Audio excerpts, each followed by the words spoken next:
It was the fight we all debated, the mythical matchup that seemed too good to be true. But now, the whispers have turned into a roar. On September 13th, 2025, in Las Vegas, boxing history will be made. The undefeated pound-for-pound king Terence Bud Crawford is moving up in weight, making the monumental jump to challenge the undisputed super middleweight champion, Saul Canelo Alvarez.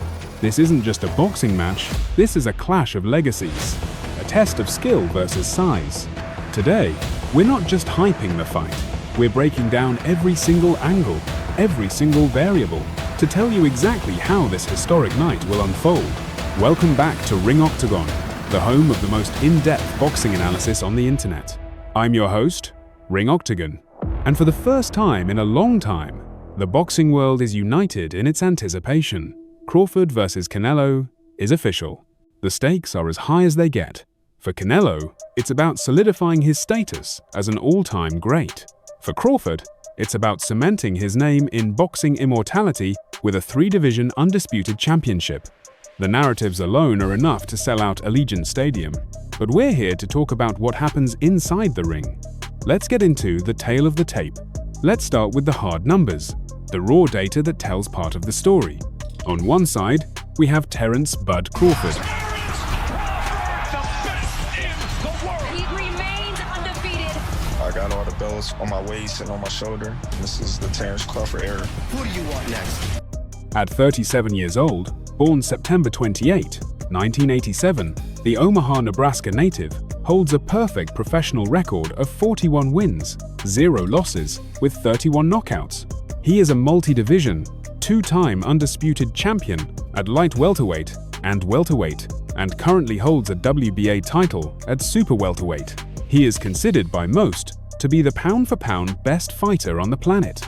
And on the other, the undisputed king, Saul Canelo Alvarez. Now 35, born on July 18, 1990, the pride of Guadalajara, Mexico, holds a remarkable record of 63 wins, 2 losses, 2 draws, with 39 knockouts. Canelo's divisional conquests are legendary: light middleweight, middleweight, super middleweight, where he reigns supreme as the two-time undisputed champion, and even a brief title run at light heavyweight. Beyond the numbers, these are men forged by different paths. Crawford, a father of 8, grew up in the tough streets of Omaha. His commitment to his family is as fierce as his commitment to boxing. He is a product of his environment, driven by the desire to provide and uplift. Canelo, too, comes from a large family, one steeped in boxing tradition. The youngest of 7 brothers who all became professional boxers, his journey began selling paletas, ice cream bars on buses in his youth, building the tireless work ethic that would define his career. Neither man comes from privilege. Both are self-made, relentless forces of nature.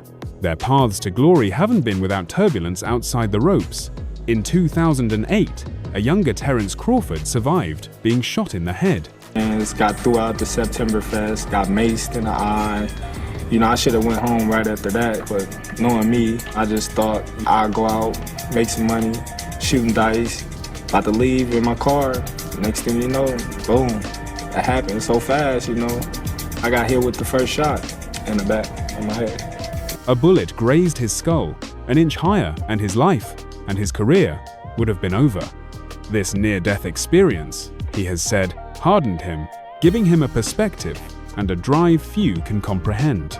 It's an almost mythical part of his origin story, a testament to his sheer will to survive and thrive. Canelo, too, has faced his share of controversies. In 2018, he tested positive for clenbuterol, leading to a 6-month suspension. He adamantly denied intentional use, attributing it to contaminated meat in Mexico, a common issue in the region. While cleared of intentional wrongdoing, the incident cast a shadow, fueling debates and rivalries. More recently, in 2022, he faced a lawsuit regarding a multi-million-dollar breach of contract with Daz and Oscar de la Hoya's Golden Boy Promotions, a testament to the high-stakes business side of his superstardom. These incidents, both traumatic and controversial, have undoubtedly shaped their public personas and arguably their fighting psyches. Let's talk about the journeys that led them here, the moments that defined them. For Terence Crawford, his rise was a steady, calculated ascent. his undisputed reign at 140 pounds, culminating in a dominant performance over Julius Indongo, who he defeated by unanimous decision, solidified his status. But it was his move to welterweight where he truly hit another gear. Terence Bud Crawford hits the gas. 7. He stopped Kell Brook in the 4th round with a devastating combination, outclassed Sean Porter by TKO in the 10th round after a back-and-forth battle. And of course, his defining performance came against Errol Spence Jr. That favors Spence. Back comes Crawford with the jab. Down goes Spence! How quick! In July 2023, Crawford put on a masterclass, dropping Spence 3 times before the referee mercifully stopped the fight in the 9th round. That night, Crawford proved he was a cut above the rest, a true generational talent. Canelo Alvarez's career is a saga of ambition and conquest. His biggest wins read like a who's who of boxing greats. Erislandy Lara, a slick Cuban boxer he defeated by split decision. Miguel Cotto, a Puerto Rican legend he defeated by unanimous decision. Gennady Golovkin, arguably the most powerful puncher in the division, who he outdueled in 2 highly contested bouts to a draw, and then a majority decision victory. Daniel Jacobs, a skilled boxer puncher who he defeated by unanimous decision, and most recently, a resounding unanimous decision win against Jaime Munguia and Edgar Berlanga. Canelo's willingness to challenge himself across multiple divisions, often against bigger men, is a hallmark of his career. His 2 losses are equally significant. The first came in 2013 against an undefeated Floyd Mayweather Jr. Floyd was 13 years older. He had way more experience in terms of fighting other elite guys, and I think you just came away thinking. A clear decision loss where Canelo, still young at 23, was outmaneuvered. It was a learning experience. His second loss, in 2022, was a stunning upset against Dimitri Bivol at light heavyweight, where Bivol's size, jab, and ring generalship proved too much. Oh my word, Bivol! And Canelo wants more of it. These losses, rather than defining him, have only spurred Canelo to greater heights, showcasing his resilience and a willingness to step outside his comfort zone. Now, let's get into the technical clash. This is where the fight will be won or lost. Terence Bud Crawford is perhaps the most complete fighter in boxing. His greatest strength is his unparalleled adaptability. He's a switch hitter who can seamlessly transition between orthodox and southpaw, often within the same round, completely disrupting an opponent's rhythm. He possesses exceptional footwork, allowing him to control distance and angles. His defense is slick, relying on head movement and subtle shifts to evade punches, and his counterpunching is lethal. He has power in both hands, particularly from the southpaw stance. Crawford's ring IQ is off the charts. He analyzes opponents mid-fight, finds their weaknesses, and exploits them mercilessly. He's a finisher who smells blood and goes for the kill. Weaknesses? Very few. The one potential vulnerability against an elite power puncher is that he can sometimes take a round or 2 to download his opponent before fully unleashing. But once he does, he is a force of nature. Against a bigger man like Canelo, his defense will have to be perfect, as one mistake could prove costly. Saul Canelo Alvarez is a master of intelligent aggression and brutal bodywork. His defense is built on a high guard, shoulder rolls, and superb head movement, making him incredibly difficult to hit flush. He closes distance expertly, cutting off the ring with precision. Once inside, his left hook to the body is arguably the best in boxing, and his power combinations to the head are devastating. Canelo is a superb counterpuncher himself, often baiting opponents into exchanges where he can land his concussive shots. His chin is granite. He has absorbed some monstrous shots throughout his career and rarely looks fazed. His biggest asset is his punching power, which translates across multiple weight classes. Canelo's tendencies, while effective, can sometimes be exploited.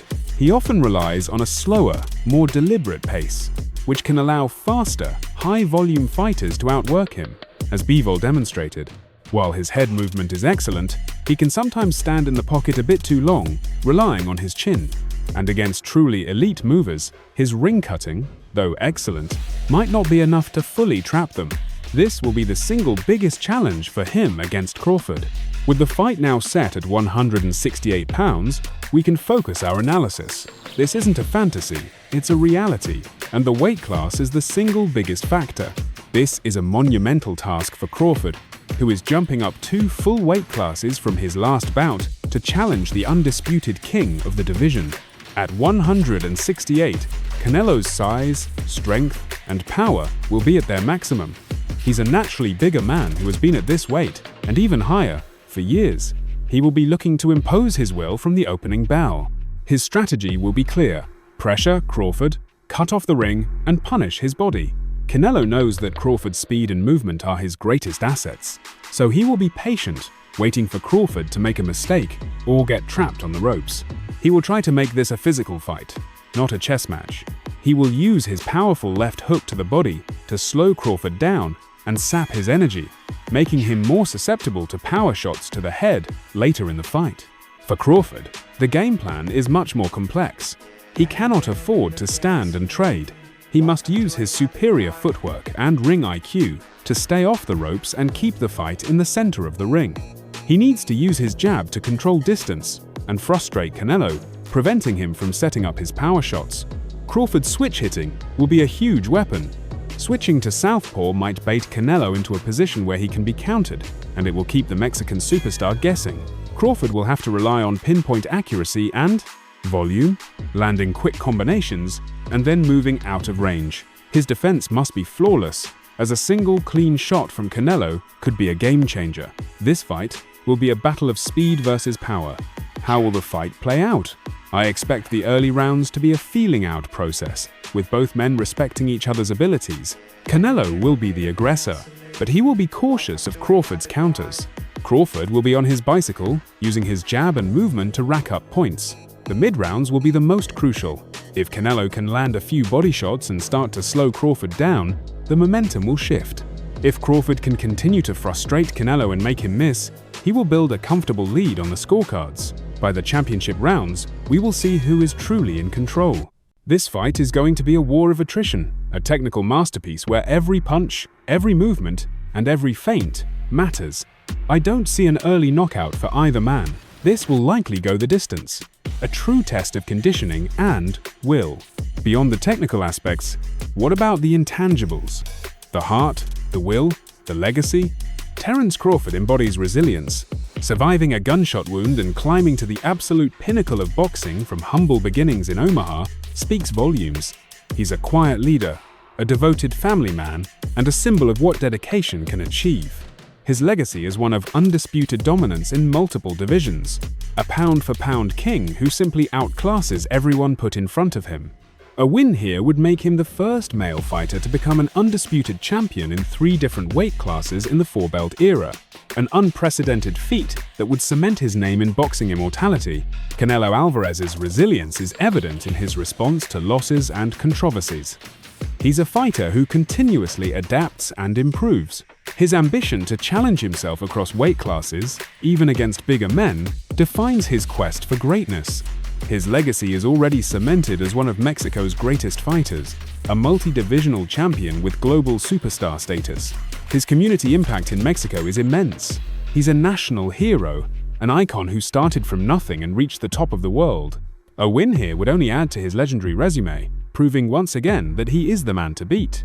Both men have an undeniable championship mentality. They refuse to lose, and they rise to the occasion. This fight isn't just about skill, it's a battle of wills, a testament to 2 of the most mentally tough athletes in any sport. So, who will win? The odds, as they stand, have Canelo as the favorite, and for good reason.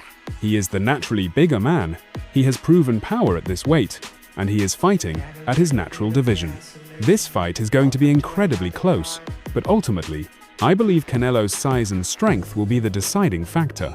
Crawford will have to have a perfect night, and while his skill is transcendent, the constant pressure and bodywork from Canelo will eventually start to wear him down in the later rounds. I believe Canelo will land a few significant shots in the final rounds that will sway the judges in his favor, or possibly even earn a late stoppage. However, I would not be shocked if Crawford pulls off the upset. If he can maintain his movement, use his jab effectively, and avoid getting caught on the ropes, he has the skill to outpoint Canelo. But the jump in weight is a massive challenge. My official prediction is a unanimous decision for Canelo Alvarez in a thrilling, razor-close fight. Alright, fight fans, that's our official breakdown of the biggest fight of the year. What do you think? Do you agree with my prediction? Who do you have winning, and how? Let me know in the comments below. Don't forget to like this video if you enjoyed the analysis, and hit that subscribe button, along with the notification bell, so you never miss another breakdown from Ring Octagon. We'll be here all fight week bringing you the latest news and analysis. Until then, keep those fists up.